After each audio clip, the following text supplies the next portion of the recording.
ओम श्री शक्ति नमः। ओम श्री शक्ति नमः। ओम श्री शक्ति नमः। अठ्ठयो विशो अध्यायम। भगवान शंकर और शंखचूड़ का युद्ध।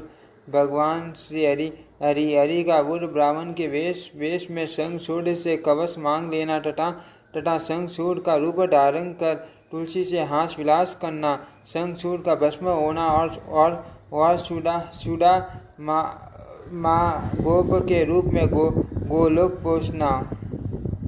श्री नारायण बोले, हे नारद, तत्व ज्ञान के पुण्य विद्वान शिव जी संपूर्ण बातें सुनकर अपने गणों के साथ स्वयं संग्राम भूमि में गए। शिव जी को देखकर उस शंखचूड़ ने तत्काल विमान से उतरकर परम भक्ति पूर्वक पृथ्वी पर मस्तक टेक कर दंडवत प्रणाम किया। उन्हें प्रणाम करके वह बड़े वेग से रथ पर चढ़ गया और शीघ्रतापूर्वक कवच धारण कर उसने अपना दुर्वा धनुष उठा लिया। हे ब्राह्मण, भगवान शिव तथा दानव शंखचूड़ का वह युद्ध पूरे 100 वर्षों तक होता रहा। वे एक दूसरे को न तो जीत पाते थे और न एक दूसरे से पराजित ही हो रहे थे। कभी अपना शस्त्र रखकर भगवान शिव वृषभ पर विश्राम करने लगते और कभी शस्त्र रखकर दानव शंखचूड़ रथ पर ही विश्राम करने लगता था। असंख्य दानवों का संहार हुआ। साथ ही रण में देव पक्ष के जो योद्धा मारे गए थे उन्हें भगवान शिव ने पुनः जीवित कर दिया। इसी बीच एक परम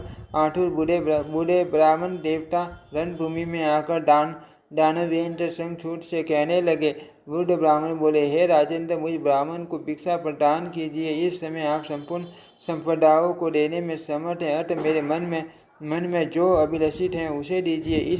इस समय पहले आप मुझ निरीह बुद्ध तथा तुषित ब्राह्मण को देने के लिए सत्य प्रतिज्ञा कीजिए, तब बाद में मैं अपनी अभिलाषा बताऊंगा। इस पर प्रफुल्लित मुख तथा नेत्रों वाले राजेंद्र शंखचूड़ ने हाँ ठीक है ऐसा का तत्पश्चात बुद्ध ब्राह्मण रूपधारी श्री हरि ने अत्यधिक माया के साथ कहा, मैं आपका कवच चाहता हूँ। उनकी बात सुनकर शंखचूड़ ने कवच दे दिया और भगवान श्री हरि ने उसे ले लिया। तत्पश्चात वे शंखचूड़ का रूप धारण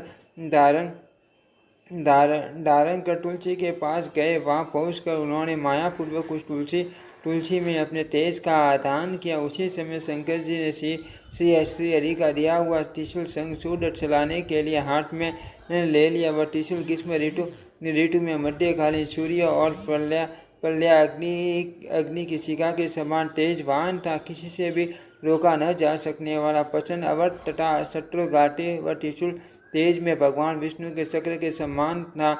वह सभी शस्त्रों का सार स्वरूप था। वह भयंकर त्रिशूल शिव तथा केशव के अतिरिक्त अन्य लोगों के लिए दुर्व्यय तथा भयंकर था। वह लंबाई में 1000 धनुष के बराबर तथा चौड़ाई में 100 हाथ की माप वाला था।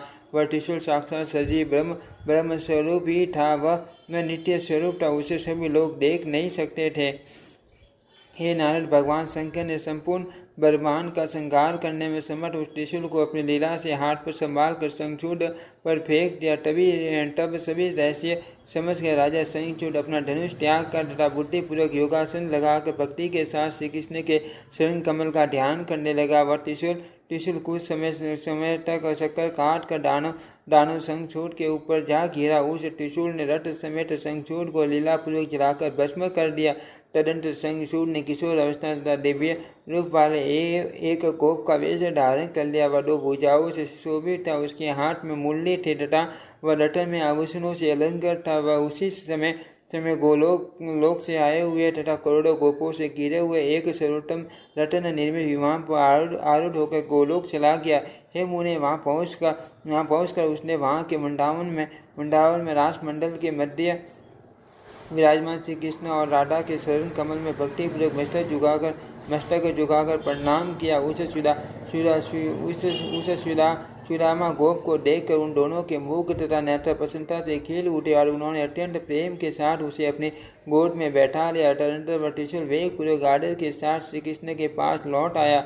शंखचूड़ की हड्डियों से शंख जाति की उत्पत्ति हुई। वह शंख अनेक प्रकार के रूपों में निरंतर विराजमान होकर देवताओं की पूजा में पवित्र माना जाता है अत्यंत प्रशस्त पवित्र तथा टीट स्थल स्वरूप शंख जल केवल शंकर जी को छोड़कर अन्य देवताओं के लिए परम प्रतिदायक हैं। जहाँ शंख की ध्वनि होती है वहाँ लक्ष्मी जी स्थिर रूप से सदा विराजमान रहती हैं। जो शंख के जल से स्नान कर लेता है उसने मानो समस्त टीटों में स्नान कर लिया। शंख भगवान श्री हरि के अधिष्ठान स्वरूप है। जहाँ शंख रहता है वहाँ भगवान श्री हरि विराजमान रहते हैं। वहीं पर भगवती लक्ष्मी भी निवास करती हैं तथा उस स्थान से सारा मंगल दूर भाग जाता है। किंतु स्त्रियों और विशेष रूप से शूद्रों की द्वारा की गई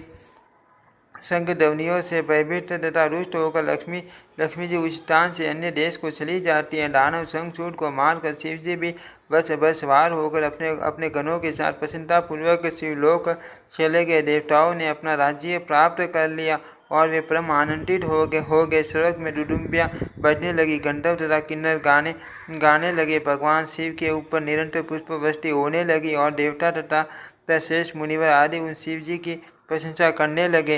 इति श्रीमद्देवी भागवते महापुराणे अष्टादशशास्त्रायां संहितायां नवम स्कन्धे शंखचूड वध वर्णन नाम त्रयोविंशोऽध्यायः।